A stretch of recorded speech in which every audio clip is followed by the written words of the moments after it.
대해서 한번 얘기를 나눠보겠습니다. 자, 일단은 오늘 MVRV는 지금 0.43입니다. 0.43.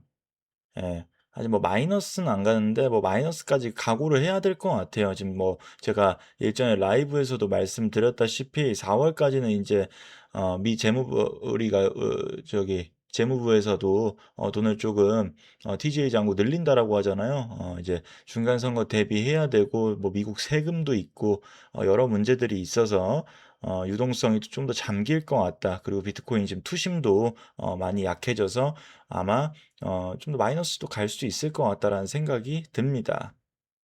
그리고 이건 이제 코인베이스 프리미엄인데, 야, 이게 이제 초록색이 플러스, 그리고 이 빨간색이 그 음지인데 지금 완전 음지 빨간색에 지금 덫에 갇혀버리고 있습니다.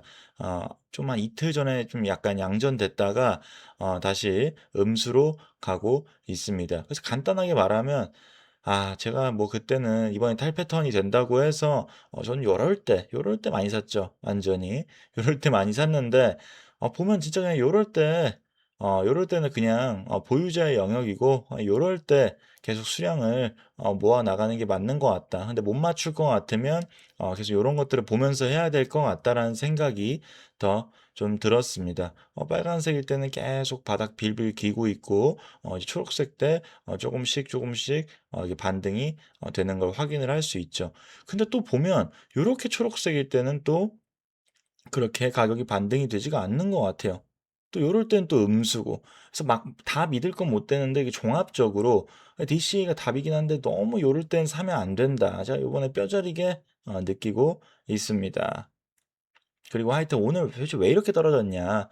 35분 동안 바이낸스가 5만 개 매도 쳤고, 그 다음에 코인베이스도, 그다음 윈터뮤트, 여긴 저 잘 모르겠어요. 여기도 그렇고, 트럼프 형 이제 측근이 18,000개 매도했다고 합니다. 크라켄도 11,000개, 블랙락도 뭐 여기 ETF니까 11,000개 정도 매도를 했다고 합니다. 도대체 럼프형의 이 속셈 무엇인지, 어느 정도 여기서도 숏이든 아니면 뭐든 해서 더 먹으려고 하는 건지, 이 미국 인구 성인 대비 30%, 미국 인구의 성인 30%가 크립토를 하고 있는데 과연 그 지지자들을 7천만 명을 버릴 것인지, 그리고 이 스테이블 코인 시대로 가는데 이 형도 참 바이낸스도 그렇고 하여튼 이렇게 매도를 했다고 합니다. 예, 그래서 어쨌든 중간 선거 부양을 위해서, 그리고 앞으로 이 블록체인 시대에서는 비트코인 저는 필수라고 생각을 하는데, 이런 장난질에 우리는 기회라고 생각하고 더 사야 된다. 일단 저는 그렇게 생각을 하고 있는데 일단은 잘 지켜내자. 라는 생각을 하고 있습니다. 하여튼 이런 매도세들이 있었다. 이 매도세를 받쳐줄 수요세가 조금 없었다. 저는 이제 이렇게 좀 해석을 했습니다. 그리고 요건 이제 커뮤니티에 나온 글인데, 이거 제 계좌가 아니에요.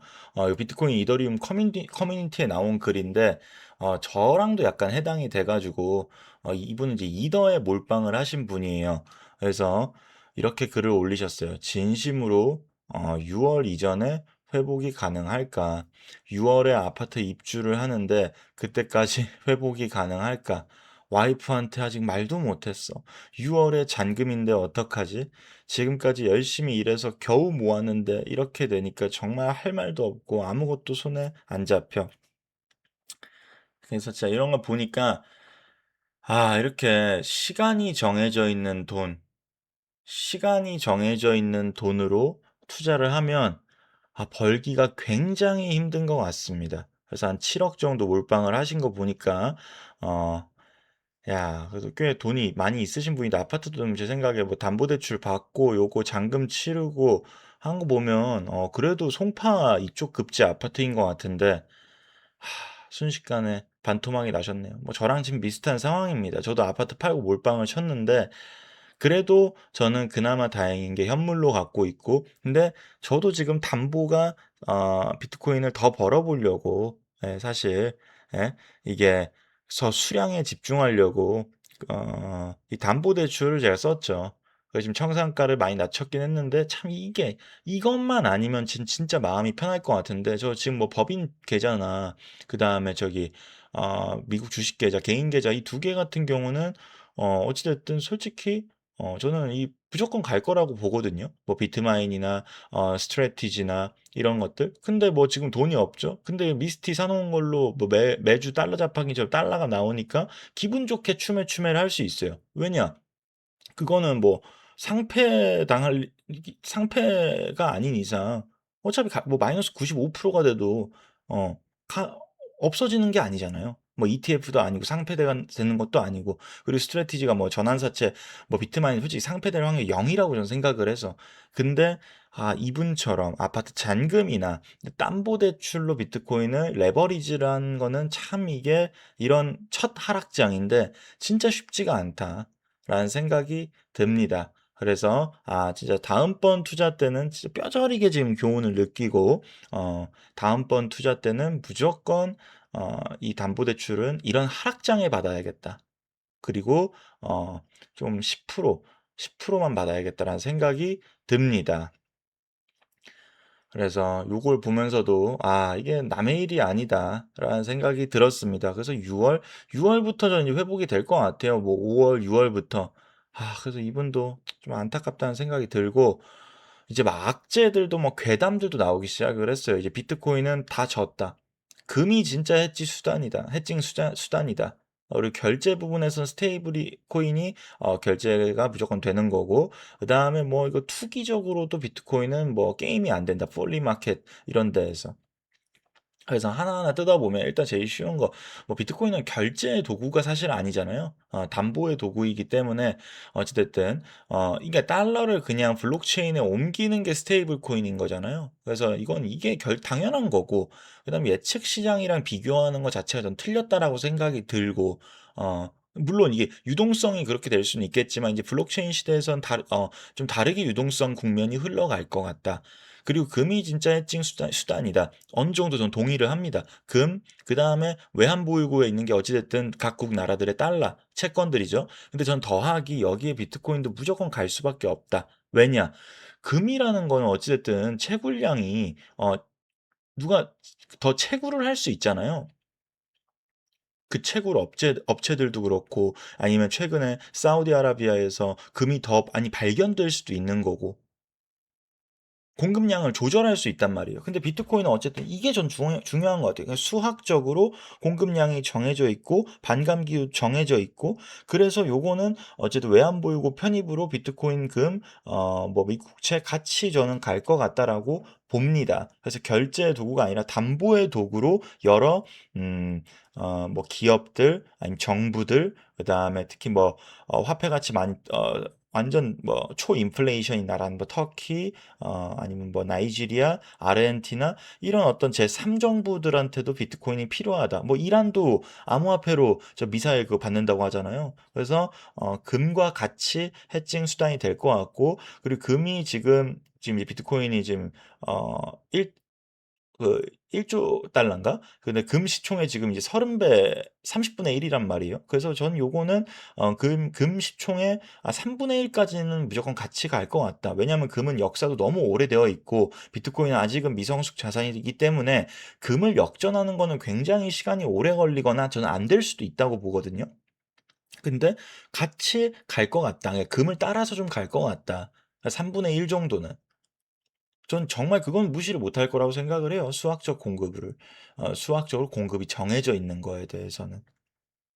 그래서 그리고 시대가 이제 블록체인 시대로 가고 근데 비트코인은 그러면 여기서 아무 메리트가 없다. 근데 예전엔 더 심했더라고요. 보면 뭐 중국이 비트코인 채굴 금지에 JP 모건이 비트코인 쓰레기라고 해. 그때도 다 살아나왔고 지금은 어쨌든 거의 영구적으로 비트코인 ETF가 있어서 이 매수세들과 이 유동성들은 계속 더 확장이 될 건데 지금 같이 이제 어 이 공포 탐욕 지수가 뭐 6일 때는 요런 내러티브들이 나오죠. 뭐 양자 컴퓨터 해킹이네 마네 그런 것들은 사실 이진법과 뭐 16지법 이런 어떤 코드들도 이해를 못한 사람들이라서 그래서 저는 금이랑 같이 조금 간접적인 가치 저장성 도구로 같이 갈 것 같다. 그래서 금 시총을 뛰어넘는 거는 저는 또 어떠한 또 변곡점이 또 있어야 될 것 같은데 블록체인 시대에 근데 내러티브는 더 강화가 될 것이고 이 2100만 개라는 거에 대해서 가치 저장성과 그 다음에 금 같은 경우는 사실 이게 내가 진짜 금이 이게 진짜 금이 진짜 금인지 가짜 금인지도 모르잖아요. 아무리 실물금으로 갖고 있다고 해도 그게 뭐 인도 같은 경우에는 이 금에 다른 것들을 많이 섞는다고 하더라고요. 근데 비트코인은 다 코드로 되어 있기 때문에 이 가짜가 나올 수가 없다. 그래서 백만장자들이 어쨌든 가치 저장성, 이동성 이런 것들로 해서 좋아할 수밖에 없는 내러티브와 자산의 성질을 갖고 있다. 그래서 금 시총의 3분의 1 정도까지는 저는 무조건 갈 거라고 봅니다. 장기적으로 봤을 때. 하여튼 이런 악재 괴담들도 나오고 공탐 지수도 작년 그러니까 저번 하락장 때보다 공탐 지수도 높고 물론 MVRV로 봤을 때는 아직 마이너스를 안 찍었기 때문에 좀 더 바닥으로 갈 수도 있을 것 같다는 생각이 드는데 장기적으로는 저는 갈 것 같다라는 생각이 듭니다. 그리고 이거는 이제 세일러 형과 이제 그 미국 부동산 부자죠. 그랜드 카돈 이 팟캐스트였는데 여기서 그랜드 카돈이 이 세일러가 이게 세일러가 그랜드 카돈한테 이야기해 준 게 있어요. 그래서 이런 것들 좀 한번 공유를 해볼까 합니다. 그 첫 번째가 세 가지를 이야기해 줬는데 첫 번째가 뭐냐면 그랜드 카돈한테 이런 얘기를 했대요. 그러니까 피아트 벽돌 장수의 한계. 그러니까 피아트 머니라는 게 어쨌든 그 명목 화폐죠. 그러니까 너는 그럼 아직 진짜 부자가 아니다. 평생 건물 사 모으면서 내가 부동산의 신이다라고 떠들던 그랜드 카돈한테 세일러가 대놓고 너 진짜 부자가 되고 싶으면 부동산에 비트코인을 섞어라. 라고 팩폭을 날렸다. 이게 무슨 뜻이겠냐? 콘크리트 덩어리. 그죠? 부동산은 세금 뜯기고, 유지 보수비 먹고, 정부 규제에 휘둘리고, 지금 아파트 값도 갑자기 또, 뭐 좀 떨어졌더라고요. 정부 규제에 휘둘리는 완벽한 피아트 시스템의 인질이다. 저도 요게 좀 싫었어요, 진짜로. 주식 같은 경우도 뭐 갑자기 공매도 치고 아니면 오너 리스크 있고 갑자기 오너가 뭐 임원들이 지분 팔아버리고 그런 것들이 있잖아요. 근데 피아트 경제 안에서 문자 개수 늘려봤자 결국 돈 복사하기 돌아가는 속도를 간신히 방어하는 수준이라는 걸 정확히 짚어줬다.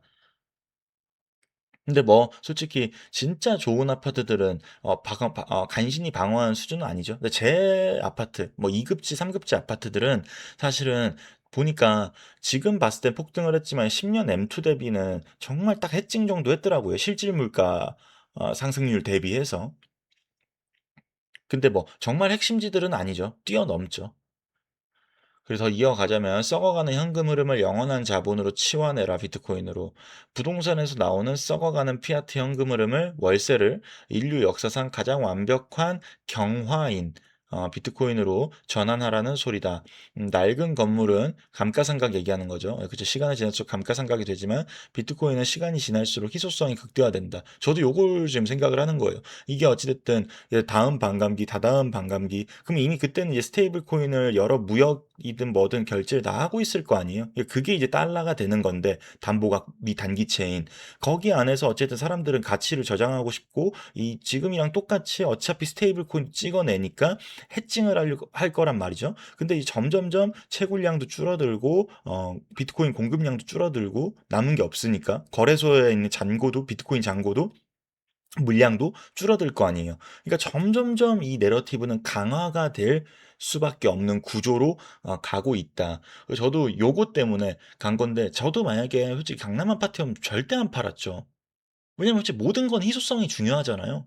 희소성에는 가격이 붙고 그리고 제가 가진 원화 자산은 어쨌든 글로벌 유동성이 없는데 이건 글로벌 유동성이 있어서 물론 그것 때문에 이제 변동성이 지금 심한 것 같은데 그래도 길게 봤을 때 내러티브는 더 강화될 수밖에 없다라고 저는 생각이 듭니다.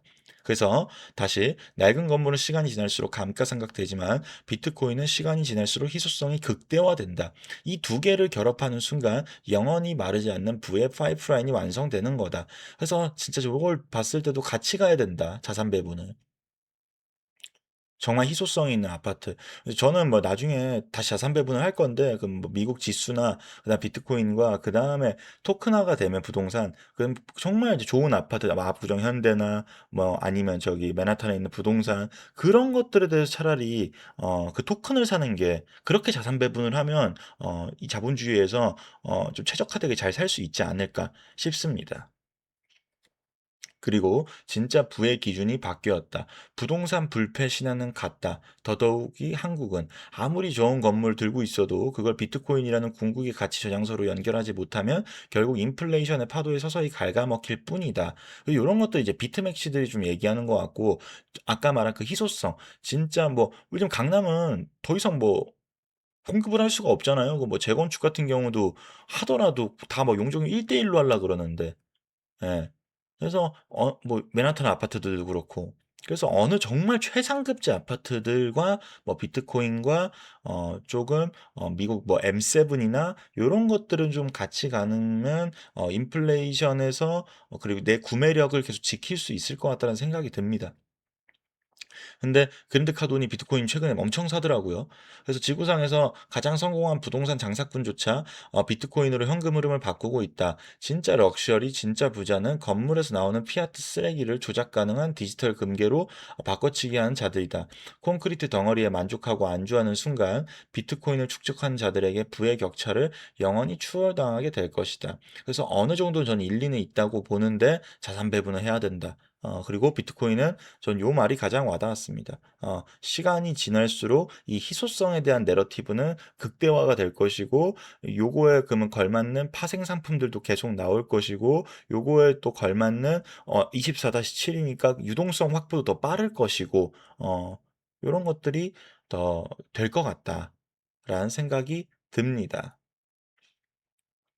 그리고 좀 이건 덧붙여서 얘기하는 건데, 이 빨간색이 지금 미국 부채고, 그다음에 이거는 노란색은 미국 부채를 더 갚아내기 위해서 돈을 찍어내고 있는 건데, 역사적으로 보면 계속 우상향이죠. 정말 미친 듯이 우상향을 하고 있잖아요. 그래서 어쨌든 이 피아트 머니 그냥 이 명목 화폐로 가지고 있으면 쉽지가 않다.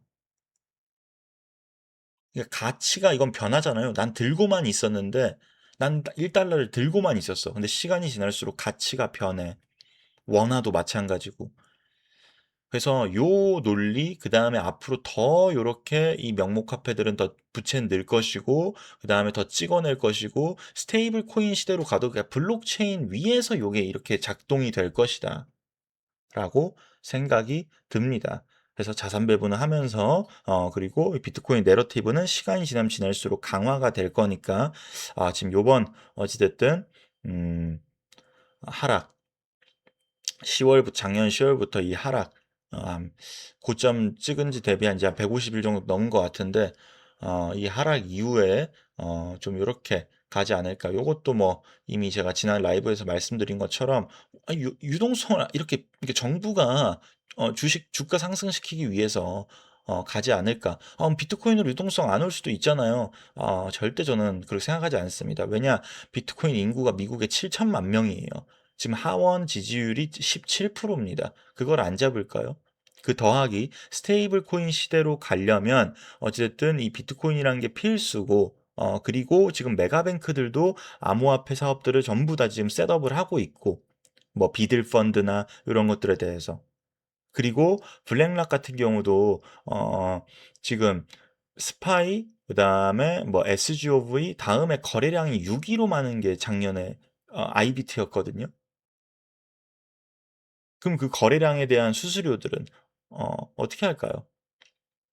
여러 맥락에서 기업적으로 봤을 때, 정부 입장에서 봤을 때, 트럼프 입장에서 봤을 때도 여러 입장에서 비트코인이란 건 필요하다.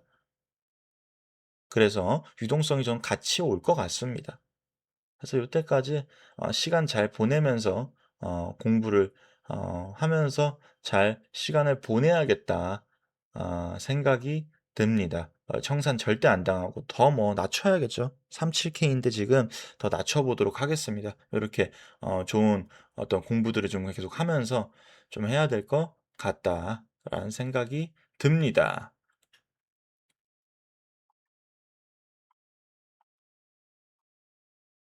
비트코인 뭐 더 빠지고 있네요. 애니웨이 형님 안녕하세요. 오늘도 비트코인과 함께 즐거운 하루 되세요. 감사합니다. 감사합니다. 예. 그래서 수익률 보면 5개월 연속 음봉입니다. 예. 2018년에가 6개월 연속 음봉이었죠. 예. 그래서 어, 이렇게 연속 음봉이 잘 없었어요. 2018년 빼고는. 예. 그래서 뭐 해봤자 3월까지 음봉 뜨고, 근데 혹시나 이 변곡점이 만약에 이때 클래리티 법안이 통과가 되면 이건 이제 게임이 완전히 유동성도 다 달라진다고 저는 생각이 듭니다. 예, 그래서 3월 1일 날까지 지금 데드라인을 줬더라고요. 클래리티 법안 빨리 합의하라고.